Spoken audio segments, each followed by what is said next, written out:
Bury our dead and move the supplies you recovered back to the bridge.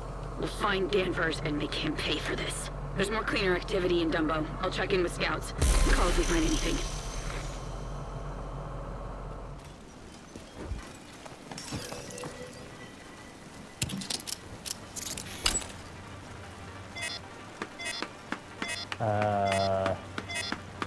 Dude?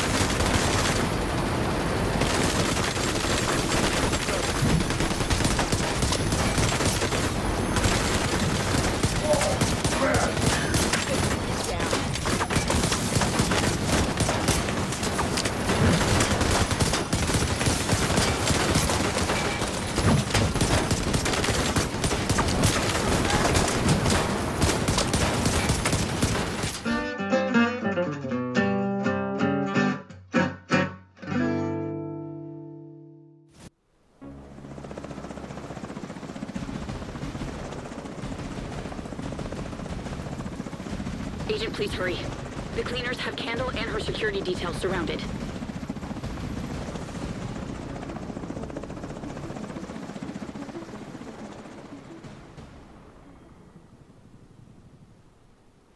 Agent, I need to debrief with Schaefer.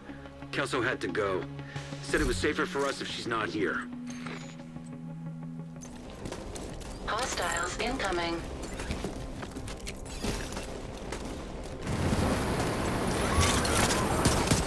Allied status update. Deceased.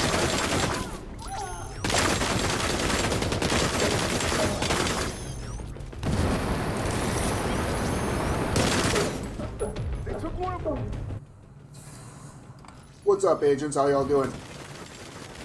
Hope everybody's hanging in there and be as safe as you guys need to be. So, digging the new battle for Brooklyn.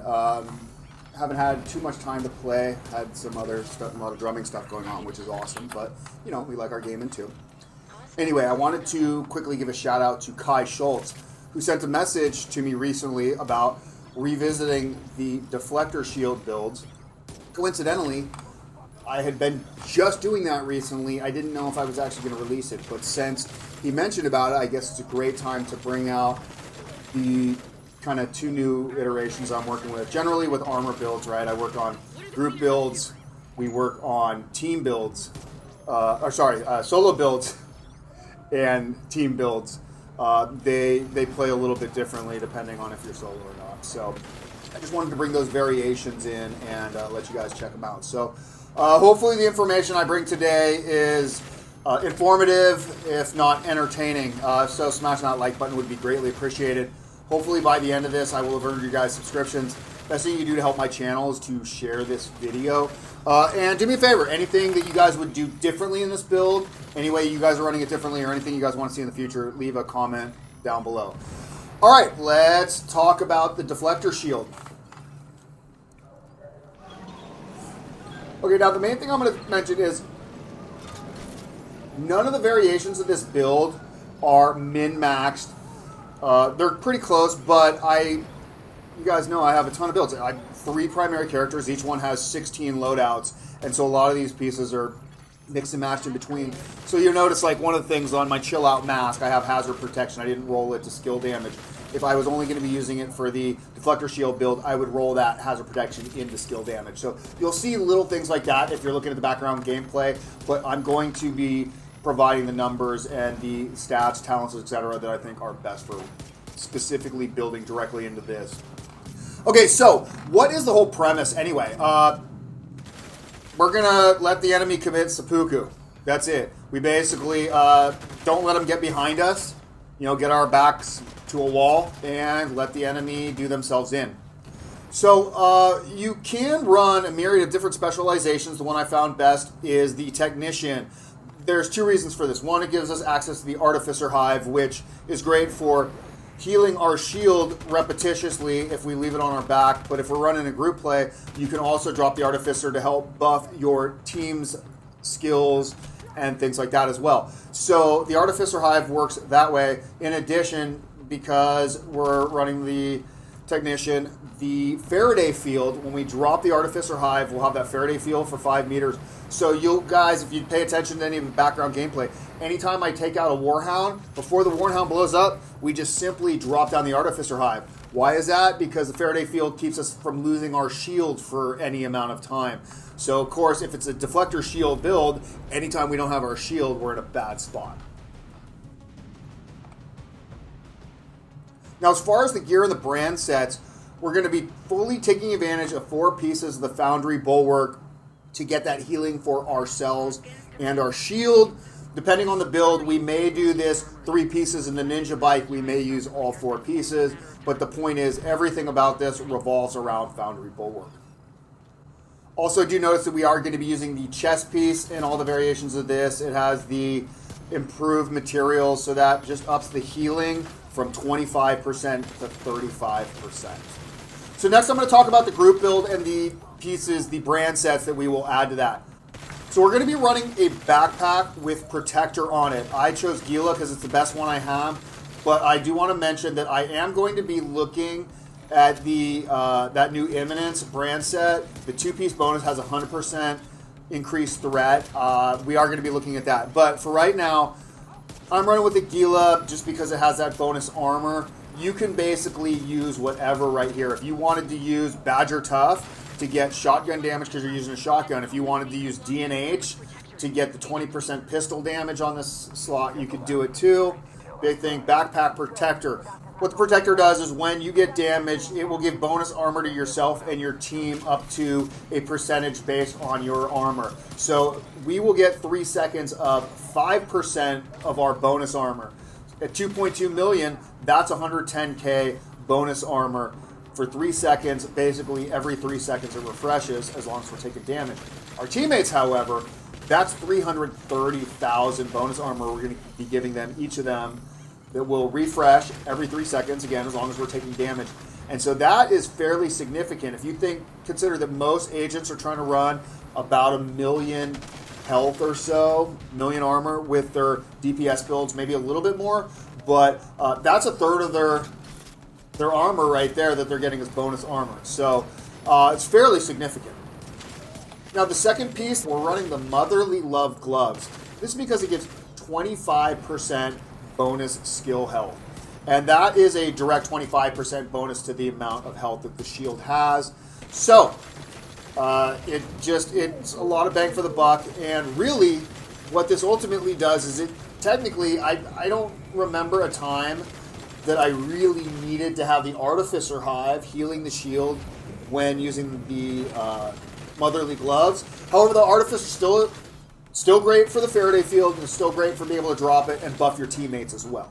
So I do run with the Motherly Gloves and the Artificer Hive for the group build. All right, now let's quickly talk about solo. For solo, I changed it up a bit. I used the Ninja Bike backpack for the resourceful talent. So most of you probably know this will add 1 additional brand or gear set to any given set that you're using. So this allows us to only have to use 3 pieces of the Foundry Bulwark to get the full 4-piece set. It also allows us to use 2 other differentiated brand sets and get the 2-piece bonus from each of them. So what I'm going to do is run the Chill Out. The Chill Out mask will allow us to get the 5% bonus armor from the Gila set. Because we're using the Ninja Bike, we get 60% bonus health. Just in case, and it hasn't happened, but just in case we run out of shield and we run out of armor, we have that much extra health to be able to survive until we either get enough healing to be back in action or our shield's back. The other big thing, and the primary reason why I'm running the Chill Out, is for the 2 mod slots. This allows us to get up to 26% protection from elites on 1 piece of gear, and basically that's what all the mods, we'll touch base on in a second, but all the mods we're going to be running protection from elites. So being able to have that much protection from elites in 1 piece of gear is substantial. The other piece I'm running is Picaro's Holster. So this is the Braza de Arquebus brand set. So we get plus 10% skill haste. The 2-piece bonus gets us plus 1 skill tier. This won't help our shield at all, But whatever our other skill is, whether we're using the Artificer Hive, whether we're using the Striker Drone, whether we're using the Smart Cover, that will give us one bonus skill tier to whatever our secondary skill is. The big thing about the Picaros, though, is we are able to get the skill damage on it as well as that 10% weapon damage. And what this does is, other than the pistols, any one of the tier 1 brand sets is only going to get, so we're using Fenris, we get 10% assault rifle damage. You use Petrov, you get 10% LMG damage. So why not just use one piece of gear that's just going to give you plus 10% damage to whatever weapon you're using, period. Now, you could argue switch to D&H for the 20% damage to the pistol that you get, since we're going to be primarily using the Liberty. We'll get on that in a second. But I prefer the Picaro's holster in this. And again, there's other things that will work in this. This is not a min-max build. This is not perfect. This is what I'm playing with right now. So you guys can use whatever. Now, we are going to want to have armor core on every slot possible. We want as much armor as we can possibly get for this build.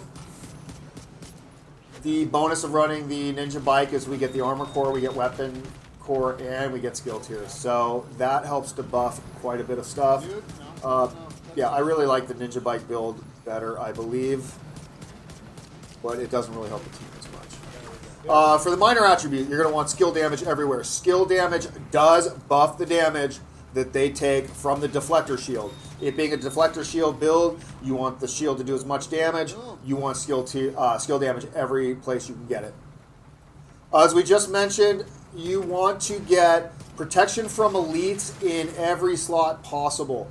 So, this will get you up to 39% protection from elites in the build without the chill out. When we include the chill out mask, we can get up to 52%. 52% protection from elites. So, I highly recommend the chill out and slam it on your protection from elites mods. Alright, as far as the weapon goes, and your primary and secondary, you can basically use whatever you want, because we're not going to be using it for the most part if we're using this shield build for what it's for.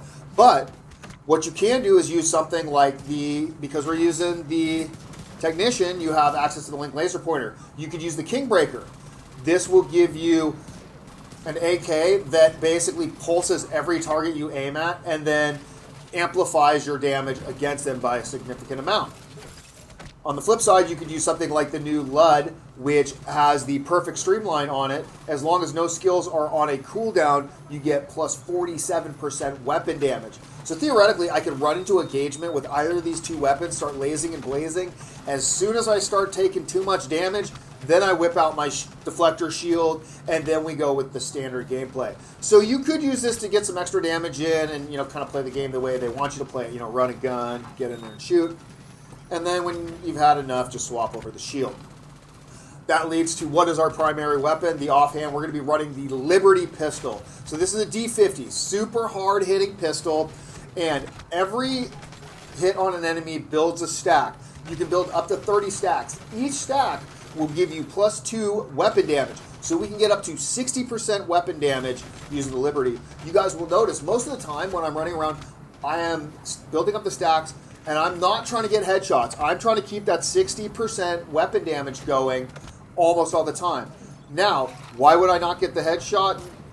Because as soon as you get the headshot, it will remove all your stacks. The cool thing is, it will heal your shield for 3% per stack. So you can heal your shield up to 90% if you're at max stacks. However, then you drop down, you lose the damage bonus. So my standard gameplay is I will ramp up to 60 stacks. That way when I'm shooting people in the body, we're doing max damage. Let the shield do the majority of the damage at that point, and then if the shield gets low, and this is what I'm saying, we don't really need the Artificer Hive. If I have 60 stacks and the shield starts getting low, I just pop an enemy in the head. Boom! Shield's basically back at full. Yeah, I don't have that weapon damage, but then I can start building the stacks up. They're still shooting the shield. The shield's still damaging them, and I'm building back up my stacks again. So even without the Artificer, again, between the Liberty and the Deflector shield, and the Foundry Bulwark, that is the build. Foundry, Liberty, Deflector. Now, the last thing we really need to touch on, and sorry this video is so long, I appreciate anybody who sat through it. we got to talk about the secondary skill. So there's 3 skills that I find that really lend themselves to this sort of idea. The first one, obviously, is the Artificer. Heals our shield, buffs our skills, and if we drop it on the ground, can buff our team, as well as giving us the Faraday field so we don't get disrupted when certain EMP events go off. The second one to consider, I run this a lot solo, is the Striker drone. This is just to make it so maybe not everybody's shooting at me, but the big thing is a lot of dudes will run off and hide. I could send the Striker drone over to go take care of them while I'm dealing with the enemies that are actually engaging me. And the big one that I need to play with more is the Smart Cover. I think this may actually end up being the best skill to run with this build. Whether solo or in a team, we'll have to wait and see. But to be able to run the Smart Cover, drop it on your area. I also want to see if the Smart Cover does proc Faraday field. If it does, this will be awesome. So if you have got the Smart Cover already, and if you are trying this build, try it out. Let me know. If you already tried it out, leave a comment down below. So again, just to recap, this build is really kind of basic. You throw on your Foundry Bulwark, you throw on your Deflector shield. Oh, by the way, I forgot to mention, Deflector shield, all your mods on your Deflector shield, you want the Deflector shield, the 5% Deflector shield damage mods. All 3 slots, Deflector shield damage. I'll add 15% more damage. Pretty big right there. But yeah, so Foundry Bulwark, Deflector shield, Liberty. Then anything else you do is kind of icing on the cake. But even if you had 4-piece Foundry Bulwark and 2 fucked up brand sets, it's still going to work. So anyway, this is pretty much it. I'll leave some other gameplay going in the back. You guys can see how this build works out. This is, other than going into maybe Legendary and Master, and even in there, you know what, that's it. I have to take the build into Master difficulty and see how it works. Maybe it will fall apart there, but even in Legendary, it's like, whatever, dude. Whatever. So, yeah, let me know what you guys think. Let me know what you guys are thinking about the battle for Brooklyn. I've only got limited time. I've found a few secrets here. I haven't even found any of the hunters.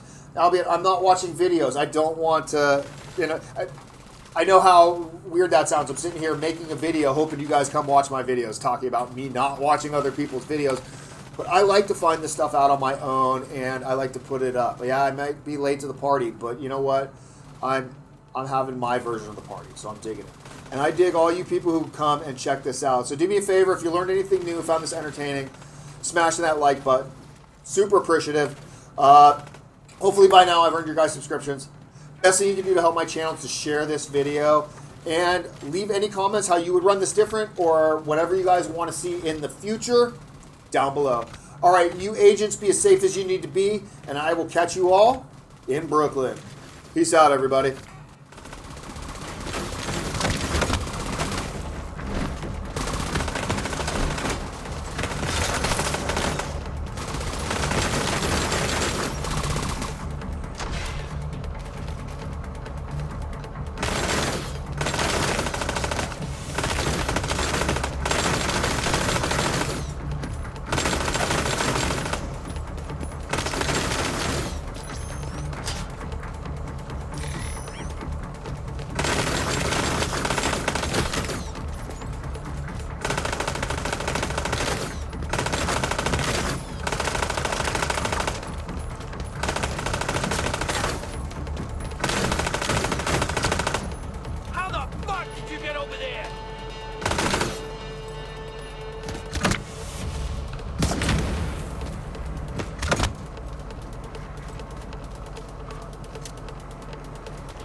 Bury our dead and move the supplies you recovered back to the bridge.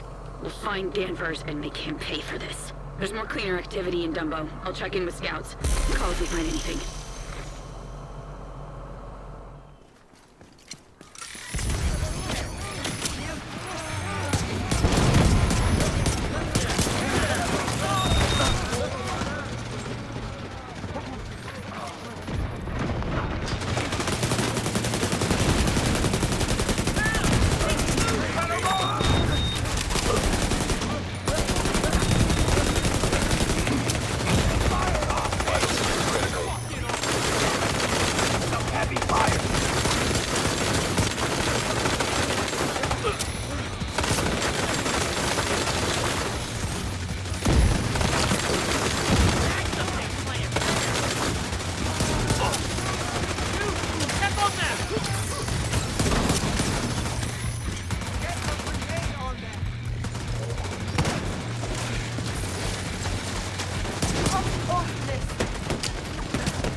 believe it.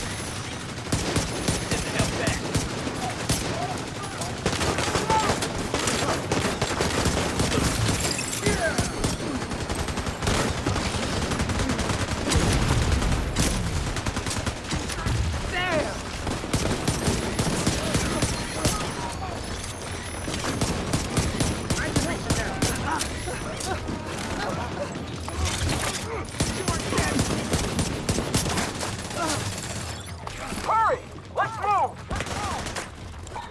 Direct way into the main compound from where you are. If you can get up on the wing, you can detour around to the west along the quarantine barricade.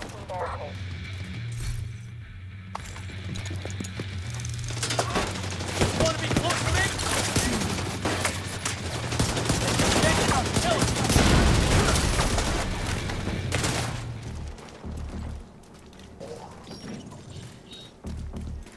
Thank you.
Your tricks won't keep you alive.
Dude.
I'll take the left side.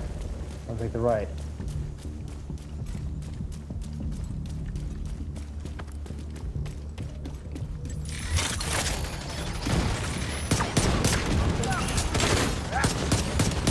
Behind you, Jed.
What's going on with that boat? Hasn't launched yet. Looks like they're in the process of fueling it. There are big tanks on either side of the boat.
An agent needs assistance.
Get off the boat.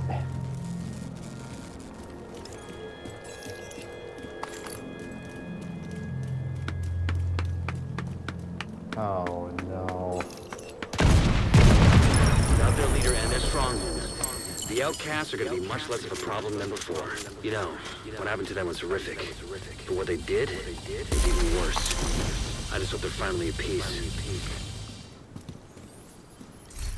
Nope. Not fixing that.